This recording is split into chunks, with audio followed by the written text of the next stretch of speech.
thanks for coming. My name is Joseph Geipel. I am a 20-year-old with an autism spectrum disorder. In the area of it that was generally called Asperger's syndrome before all those changes to the names of mental health diagnostics way back when. I was first diagnosed with this in 3rd grade in 2004, although it was clear that I had something even earlier. It wasn't until I entered middle school in 6th grade in 2007 that I got significant educational assistance for this in the form of a class aid. This class aid would suggest what might be stressful to me and help me act accordingly to prevent that stress. It also provides some bookkeeping assistance. From middle school to high school, 6 different people of various backgrounds held this position. Unfortunately, even with this assistance, my stress started really overtaking me around the end of 2012. And I had to finish most of the rest of my high school career online. This was also around the time I started participating with Children's Research Group, which led me to this very room. Do not think you shouldn't ask for help. There may be some degree of stigma towards doing so, but remember that, from an outsider standpoint, that is the right choice. And by doing that choice, you can forward that stigma.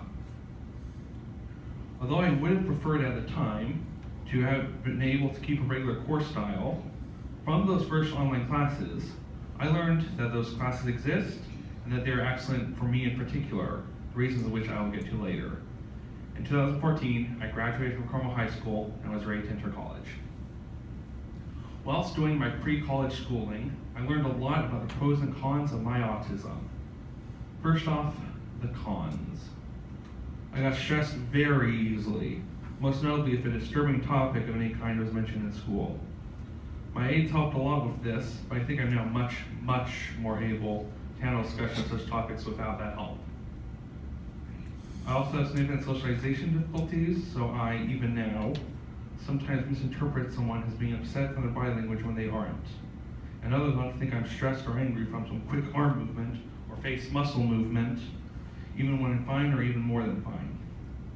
I've noticed, however, that when there is a topic or project at hand, I am better at socialization, and I've developed social skills for volunteer work, such as food packing, and by somewhat guided discussions with people at my dad's old workplace. Lastly, I've displayed an obsessive perfectionism in the past. I have been very concerned about making sure everything is utterly perfect before it is viewed by others. In relation to this, has another interesting thing about me. I, for a time, made these personal promises to God that I felt I needed to act upon even if I thought they were a good idea for only 5 seconds. Some particularly extreme examples of this include banning myself from facing east while sleeping, or the most extreme one of all, banning myself from thinking about wolves. Thankfully, there are plenty of pros to my autism as well. One is attention to detail, which helps in almost every area, but particularly in my coding and testing work that I will discuss later. From my experience, I seem to be especially good at subconsciously coming up with distinguishing characteristics. For example, I am pretty good at recognizing what major world city I'm looking at just from a small picture of its skyline.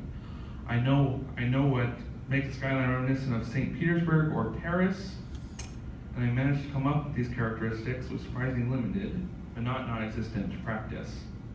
While this part of the autism is an open question, I also seem to be very good at learning things without direct help. Anything from swimming, to chess, to calculus. This has made online college courses my best fit at this moment. This ability has been noticed by people around me for years, and made it into an assembly in 8th grade about autism that I was involved with. I also have a degree of relational learning where I can link related topics together, or even create links that to others may not be apparent at all.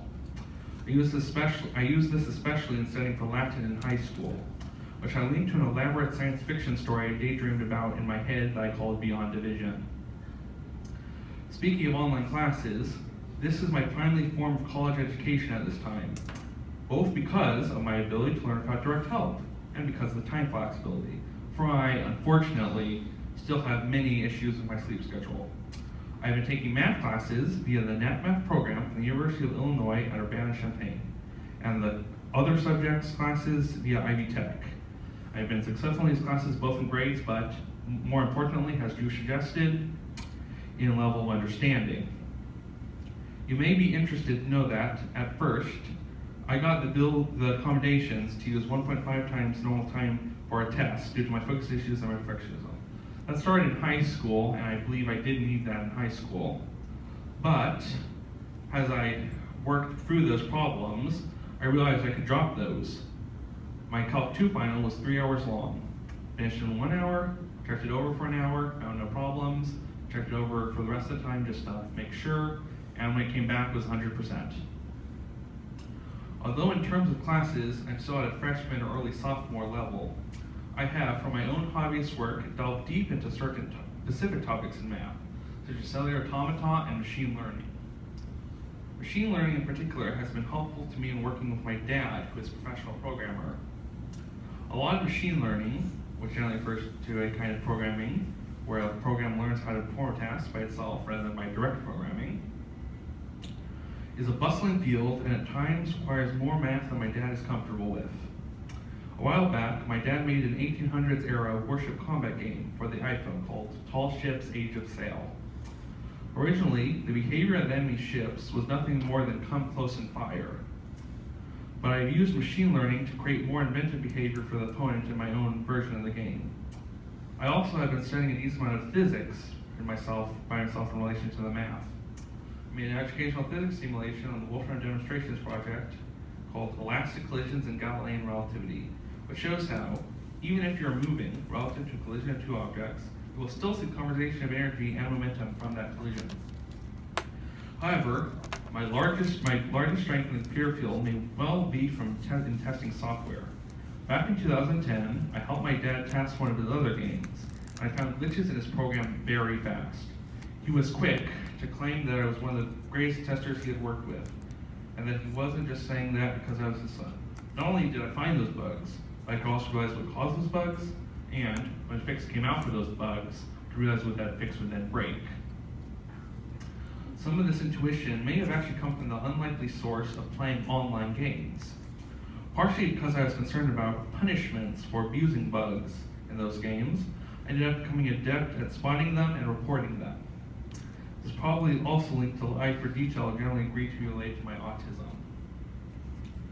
I've been involved with the co-working facility of Launch Fishers in the past, where I met and socialized with many different people there, as well as learned that a unique work environment can improve my work ethic compared to just lounging around at home. Right now, I work with my dad in a more private office instead of in a larger workspace, but I still from time to time participate in events at Launch Fishers. From Launch Fishers, I got a quick job as a ghostwriter. I wrote some blog posts for a premises counseling professional in his style. One may intuitively think that autism could make this very difficult, well, with the understanding of other minds and all that, but it turns out for me the exact opposite is true. I think that may be because I had to develop that sort of ability much more than others, allowing me to get the momentum to even surpass the average skill in that area. This might be something interesting for you to consider. Can a lack of natural talent result in the development of ability beyond natural talent? I would give that a definite yes in my case, and although I don't know any of you personally, I would guess with enough effort it will probably be true in any of your cases as well. From here on out, I'm thinking I could in the future continue in two main areas. One is in education, where I could be a high school tutor, start easing back to non-online classes, and getting an advanced degree in mathematics. The other is in industry, where I could continue perfecting my coding and testing skills to a very marketable level. I have research opportunities for freelance work in these areas, but I have yet to take a specific job, although I have recognized many opportunities from there. In either or both ways, I hope to leverage my aforementioned strengths in performing these tasks while minimizing my aforementioned weaknesses. I generally feel confident about the future and the opportunities available to me, but I do always have concern that my stress and depression can suddenly get bad again, since it has in the past without clear warning. However, I think the general long-term behavior of my stress and depression tends to zero. And of course, that matters much more than any short-term blip that increases it. Back to our topic of resilience and bouncing up. I've told you already about my stress in school that I had to work through, and about my strengths and weaknesses. I think the lessons learned from my story thus far is that you should use your unique strengths and abilities to overshadow your difficulties, and that those unique strengths could come from anywhere, from disability to personal experience or even random fate. Everyone here has had at least 15, 14 years of life on this planet, full of experiences both good, bad, in between, and even dependent on interpretation, with just as much complexity and subtleties as anyone's. Never think there is nothing you can contribute to society. There is.